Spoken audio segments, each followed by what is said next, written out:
Hello, great to be with you. I'm Ahron Young. You're watching this week's Ticker of Work. Joining us now is Ahron Gately, Sensei at Corporate Dojo. How are you doing? I'm very well, thank you. Excellent. We're talking about the keys to maintaining mental health during tough times. At least that's where we'll start today, of course. I think many people, the tide is really starting to turn in lockdown, where there's that frustration that things are just getting worse. It's not ending. A lot of employees are getting frustrated as well. It's impacting mental health and it's impacting how we're working. Yeah.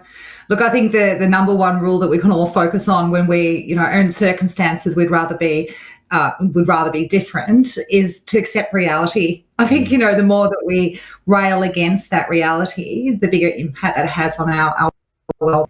So, whilst that's far easier said than done, now is a time just to stay the course, to keep focusing on the things that we can control.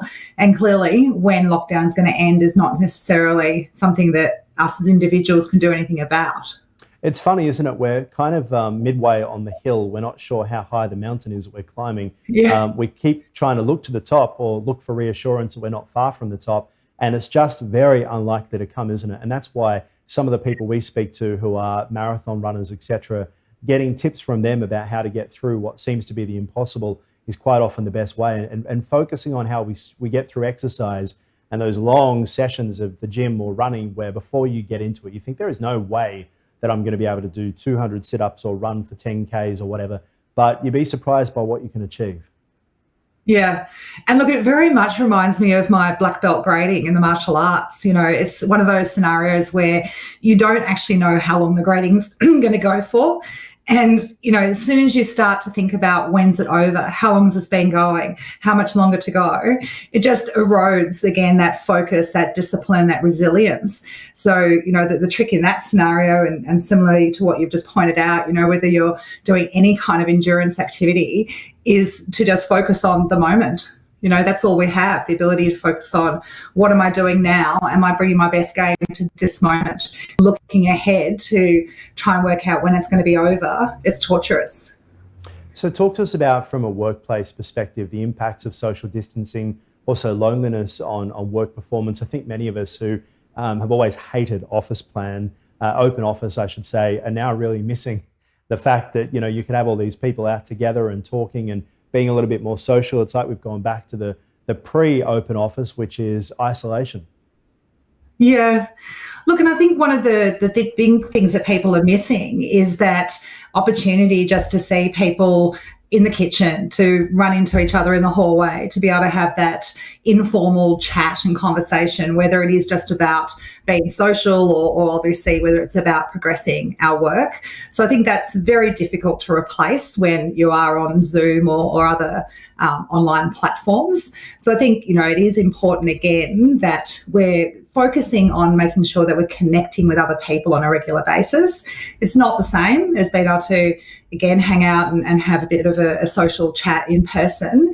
But that sense of belonging, that sense of connection is fundamental to our ability as human beings to be well and to thrive. I consider myself to have the greatest job in the world, Cara, and I get to lead a great team that I love working with.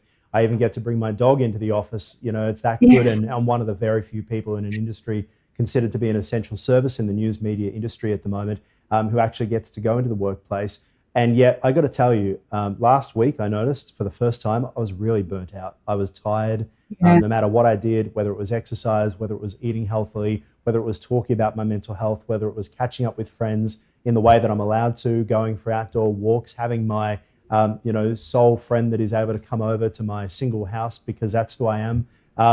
I'm over it. I was completely burnt out, and yet I lead a team that, I say this and I'm hesitant to admit this because usually it's the job of a leader to lead and to inspire, and yet there's no petrol left in the tank. And not only that, but you feel so far away from being able to fill up because obviously we're living in you could almost call it a regime now, where you've got a premier who's disconnected from what is happening right around the world and trying to take it away from that anger, take it away from that, and to keep coming in and to ignore how you're feeling, to ignore these things.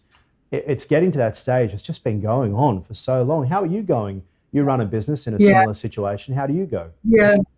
Yeah.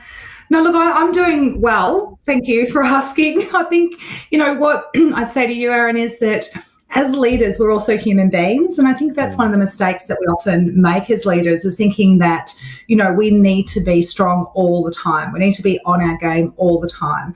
But the reality is, like everybody else, sometimes we do need to take time out and, we do need to be nurturing ourselves. And part of that is actually just accepting that some days I'm going to feel that way. Some days I'm not going to be at my best. What matters is we're not then obviously bringing the rest of the team down with us. We do need to still be mindful of the impact that we're having on other people. But the internal dialogue needs to be somewhat forgiving that, there is only so much that as human beings we can endure.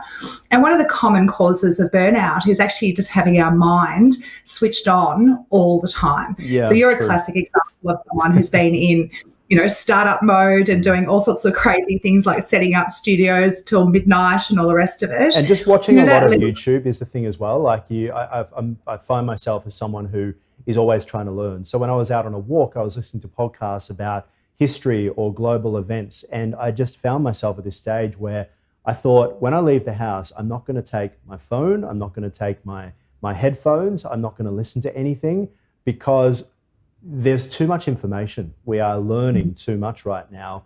And that sounds crazy to say, but through everything happening on Twitter, we're constantly connected to our devices because we want knowledge right now, right? We want to know what's happening, what's going to happen to my business, when am I going to be allowed out? And all of this stuff going through our head all day is exhausting. Exactly. So again, we might be feeling like, well, we're being productive. I'm going on a walk and I'm learning.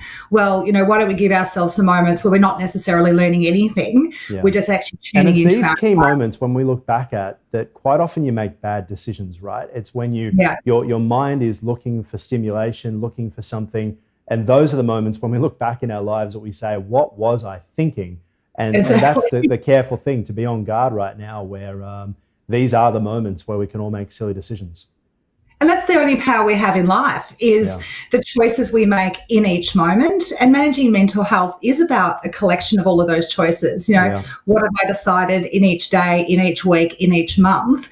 And has there been enough time when I'm just switched off, when I am just observing nature, listening to birds, noticing that the breeze is warm today, whatever the case may be, when we again have the earplugs in and we're focused on other things, then that's what we're missing out on.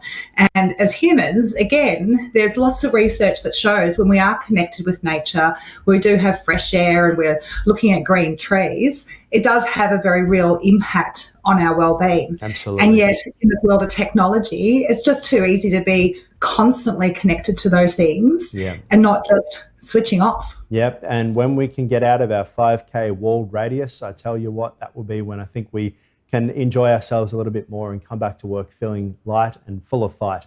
Karen Gately, great to talk. We'll talk to you again soon. Thank you. Thank you. Okay, that's this week's Ticker Work. Of course, you can catch it on the app or the website. We want to hear your thoughts as well. What are you going through? Please respond in the comments on our YouTube page. Search for Ticker to find this episode. We would love to hear what you have to say. I'm Ahron Young. I'll see you soon. Stream us live on the Ticker app, Apple TV, Facebook, Twitter, YouTube, and tickertv.com.au. Ticker.